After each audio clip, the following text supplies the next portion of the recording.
Hello everyone, CSIR net अड्डा 24/7 में आपका स्वागत है। मेरा नाम पायल है और मैं आज आपको बताने वाली हूँ कि IIT जैम बायोटेक्नोलॉजी के बाद आपकी क्या करियर अपॉर्चुनिटीज हो सकती है, वेदर वो एकेडमिक में हो, इंडस्ट्री में हो या फिर आपको कोई स्टार्टअप या फिर एंटरप्रेन्योरशिप करनी हो। ठीक है, तो आज हम ये बात करने वाले हैं। तो जिन्होंने भी पिछली वीडियोस नहीं देखी कि एक्चुअली IIT जैम होता क्या है, क्या स्ट्रैटेजीज होने वाली है, तो आप जाके एक बार देख सकते हैं।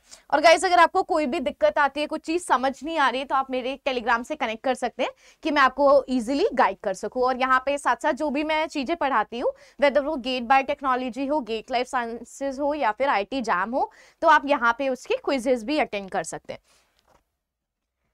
ठीक है गाइस, तो सबसे पहले हमारे पास क्या अपॉर्चुनिटी आती है पढ़ाई की, यानी कि हायर एजुकेशन और रिसर्च आपको देखने को मिलता है। यानी कि आप अपना MSc कर सकते हैं IIT जैम के बाद। अब आप अपनी MSc तो करते ही है, साथ साथ आप उसके बाद PhD भी कर सकते हैं और इवन PhD के बाद आप पोस्ट डॉक के लिए भी जा सकते हैं। तो जैसे कि लिख रखे हैं यहाँ पे IISc या फिर IIT CSIR की लैब, तो जहाँ पे भी आपका मन है वहां पर आप PhD कर सकते हैं, या फिर आप सिंपली अब्रॉड में जाके अच्छे अच्छे इंस्टीट्यूट यानी कि MIT हो गया, मैक्स प्लैंक हो गया, तो ये कुछ अच्छी अच्छी यूनिवर्सिटीज हैं जहां पर आप जाकर अपनी खुद फुल्ली फंडेड अब्रॉड के अंदर अपना PhD कंप्लीट कर सकते हैं। और ये सारी फील्ड्स के अंदर सारा का सारा अवेलेबल होती है PhD।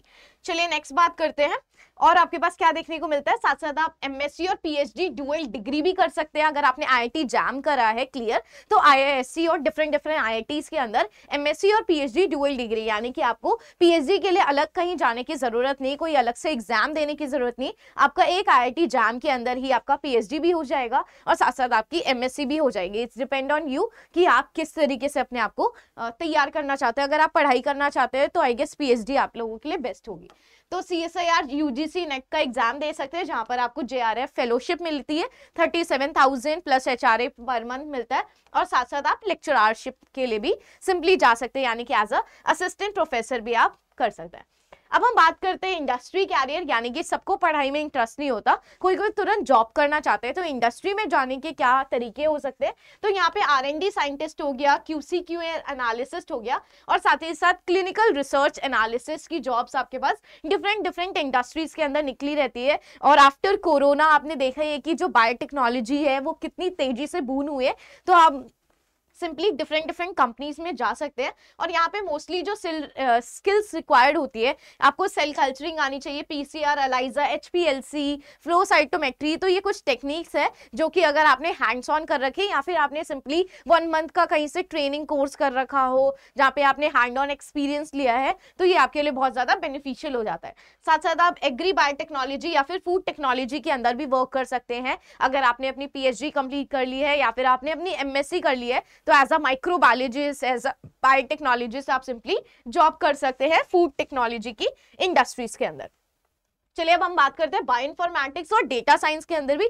बायोइन्फॉर्मेटिक्स भी 4-5 ईयर्स के अंदर बहुत तेजी से बढ़ रहा है। सब कोई कंप्यूटेशनल बायोलॉजी, स्ट्रक्चरल बायोलॉजी के पीछे जा रहे हैं, तो आप भी इसके तरफ बढ़ सकते हैं। यहाँ पे आप बायोइन्फॉर्मेटिशियन बन सकते हैं या फिर आप कंप्यूटेशनल बायोलॉजिस्ट बन सकते हैं। यहाँ पर आप डिफरेंट चीजें सीख सकते हैं, जैसे पाइथन हो गया, R हो गया, NGS यानी कि नेक्स्ट जनरेशन सिक्वेंसिंग एनालिसिस हो गया। बहुत सारे डिफरेंट होते हैं जहाँ पे आप प्रोटीन की स्टडी कर सकते हैं, पाइमॉल हो जाता है, प्राइमरी प्रोटीन, सेकेंडरी, टर्शरी, बहुत सारे जीन प्रोडिक्शन कर सकते हैं। न्यूरल नेटवर्किंग आजकल बहुत ज्यादा चल रहा है, जहां पर अभी रिसेंटली एक नोबेल प्राइज भी मिला था, तो आप उस पर भी वर्क कर सकते हैं।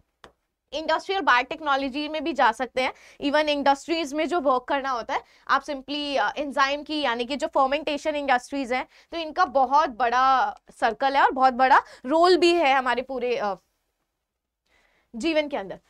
तो गवर्नमेंट और पब्लिक सेक्टर्स में भी आप वर्क कर सकते हैं, वेदर आपकी CSIR लैब हो या फिर आपका डिफरेंट PSUs होते हैं, DRDO, बार्क वगैरह, तो आप यहाँ पर भी जा सकते हैं। इवन जो रेगुलेटरी बॉडीज है, ICMR है, डिपार्टमेंट ऑफ बायोटेक्नोलॉजी है, फूड एंड ड्रग एसोसिएशन है, आप इवन टीचिंग के लिए भी जा सकते हैं, असिस्टेंट प्रोफेसर बन सकते हैं after clearing CSIR net examination. और इवन आप technical officer, senior technical officer, junior technical officer, ये गवर्नमेंट के पोस्ट निकलते रहते हैं। इवन टेक्निकल असिस्टेंट्स की पोस्ट निकलती रहती है, तो आप सिंपली यहाँ पर अपना जो जॉब है वो कर सकते हैं।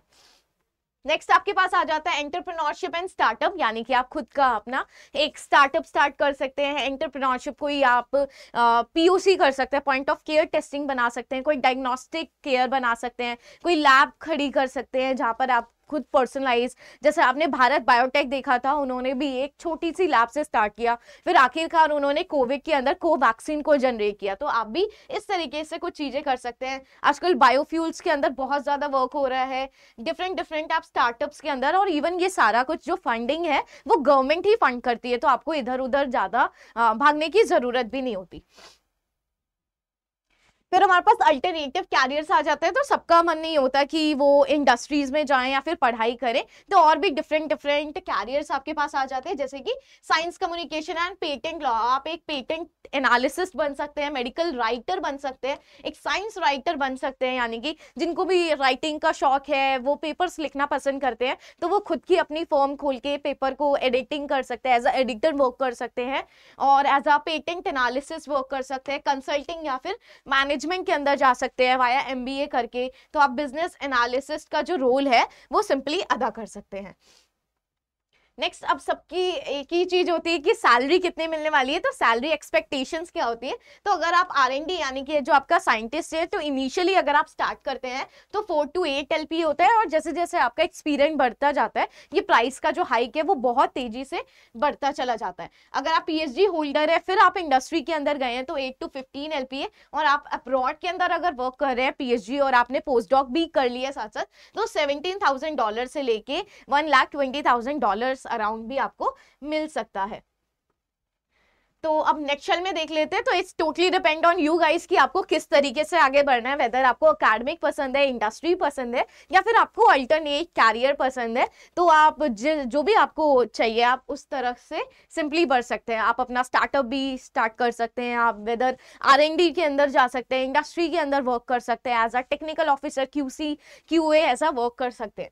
और फिर भी गाइज अगर आपको डाउट हो रहा है तो आप मेरे साथ कनेक्ट कर सकते हैं, so I can guide you more. So thank you so much.